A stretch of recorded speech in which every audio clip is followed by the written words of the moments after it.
Hey pretty girls! Today is day 1 of 3 on everything to do with hair, and in case you missed it, last week I went in to get my hair done with 2 of my sisters-in-law.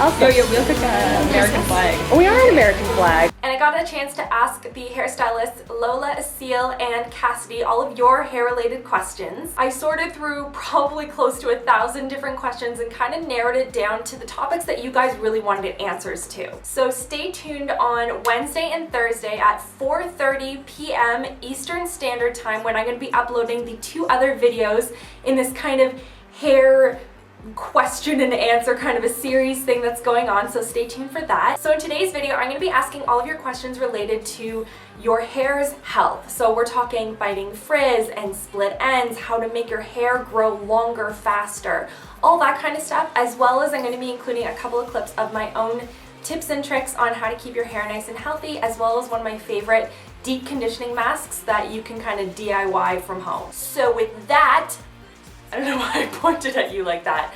That was aggressive. Let's just get started. Okay, Fix Me Girl wants to know, I have ultra thick frizzy hair. How do I make it less frizzy and tame it? Definitely using the right product. I have the same problem, so I use Kerastase Elixir.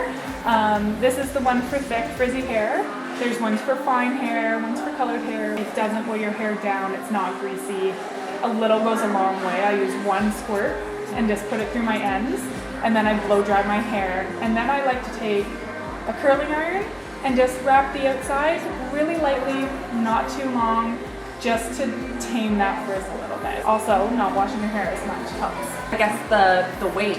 Yeah, kind of like it's frizzy for the first day. I washed my hair this morning. It's a little frizzy. Tomorrow, much better. Fleur wants to know, what is the biggest cause of split ends? Overstyling.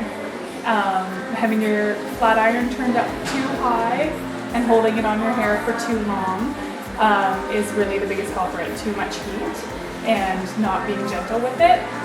When your hair is wet, combing, only use a wide tooth comb or something. Like, I just use this wet brush. It's designed specifically for combing through wet hair. Otherwise, like a really wide tooth comb, because wet hair is really fragile. So if you're rough with it when it's wet, you're gonna break it. Use something to protect your hair from heat. There's a ton of products out there that are designed specifically as heat protectors. They're important. If you're going to use something hot, then use something to protect your hair before you do. Yeah, I think someone else had a question about like how important are heat protectants? Are they necessary? They are. If you have problems with breakage at all or split ends, they're necessary.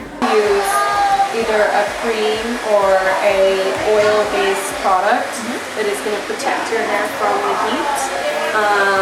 There are some thermal styling products as well that are heat activated. Okay, hair health tips. I tend to switch to a heavier shampoo and conditioner when it comes to kind of the fall and winter months because the air is so dry and my hair turns into a hot mess. It becomes so staticky and just impossible to style. So for me, going to a normal to slightly more moisturizing formula works really well for me. I do not go to the ones that are formulated for dry hair. I find they just weigh down my hair way too much. If I need to, I'll put kind of a volumizing shampoo just at my roots where I absolutely need it, and then I will put a more moisturizing conditioner into more of my hair, and I'll let it air dry for as long as possible, and that tends to help me a lot. And then for the summer months I use much lighter formulas. Something Special wants to know, is the whole getting your hair cut every 6 to 8 weeks, will it help my hair grow faster, or is that a myth?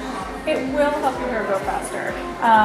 6 to 8 weeks is usually the standard because your ends become very fragile and they will break. And so if you keep your ends nice and healthy and solid with no split ends, then they won't break. It doesn't make it come out faster out of your roots. It just makes it so it doesn't fly away in the wind every time you brush your hair. So there's nothing you can do to make your hair grow faster? Like some people say like metabolism and vitamins are really the only thing. Anything topical won't do anything. Omega-3s help, vitamin D helps, but it's not. You're not gonna notice like a huge difference. You're not like, overnight. Yeah. No. Okay. Lauren Conrad swears by prenatal vitamins. Get things going, I guess. I don't know if that's true or not, but you know, just being healthy and having a good metabolism is what it takes to make your hair grow fast. To learn what works for your hair type. I think that was the biggest struggle for me, is because I'm like, I want Kim Kardashian hair. And it just isn't gonna happen for me. Allison Fairy Fashion asks, are silicones as bad for your hair as people say they are? They not only coat your hair, they like coat your hair really bad, and then it takes forever for it to come out.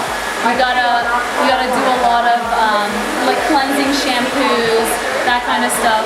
But also if you go to color your hair and you have a lot of silicone on there, you know, wax content, that kind of stuff, it's harder for the color to go into your cuticle. So like you damage it more. We definitely gotta use something a little stronger to break through that. I also want to talk to you guys about one of my favorite deep conditioning treatments for my hair. And that is, it's really, really easy. You do 2 parts olive oil to 1 part coconut oil. You mix it all up, put it into your hair, kind of concentrate it more at the ends. Don't put it too much into the roots if you have oily hair like myself. And then I kind of twist it up into a top knot with a like a jaw clip or something, and I'll put one of those shower caps over top, leave it on my hair for like 2 hours. I'll like clean the house or something on like a weekend or whatever, and then when I take it out, I'll rinse it all out with cold water, and my hair is super shiny, really, really moisturized, and it's so glossy and pretty. I love it. It's one of my favorites, so go and try it out and leave a comment below if you've tried this one before, or if you have any favorites for DIY deep conditioning masks that I can try out, and maybe I'll do a more extensive video on them if you guys are interested. Sour Star is saying how to keep hair from becoming oily or greasy so fast. Mine becomes greasy after about 24 hours. I've tried using less conditioner. I've tried drying it different ways. What do I do? Use a shampoo that doesn't have a lot of conditioners in them. A shampoo for volume or for greasy hair will not have conditioners in them, and only shampoo your roots with that. And then if you need to condition, you can either just use like a really light leave-in just on your ends if your hair is very fine, or use a light conditioner but don't get it anywhere near your roots. And then don't touch your hair. I was like, oh, ceramic makes your hair like actual truth behind that. Yeah, the ceramic plates are good. They're a little bit softer on the hair. They don't pull and drag as much. They're a little bit smoother. I think the biggest difference is the setting. So if you can get a digital flat iron that will read the temperature, then that can make a huge difference too. Thank you so much for watching, guys. I really hope you liked this video. Don't forget to give it a thumbs up if you like these types of videos and you enjoyed watching this and learned something from it. Really, really appreciate it. And don't forget to check back on Wednesday and Thursday for the other 2 videos in this series. I'm going to be talking about all sorts of other hair questions and secrets from the stylist. So really, really excited about that. So that's going to be up at 4:30 p.m. Eastern Standard Time. And I love you girls so much, and I will see you then. Mwah.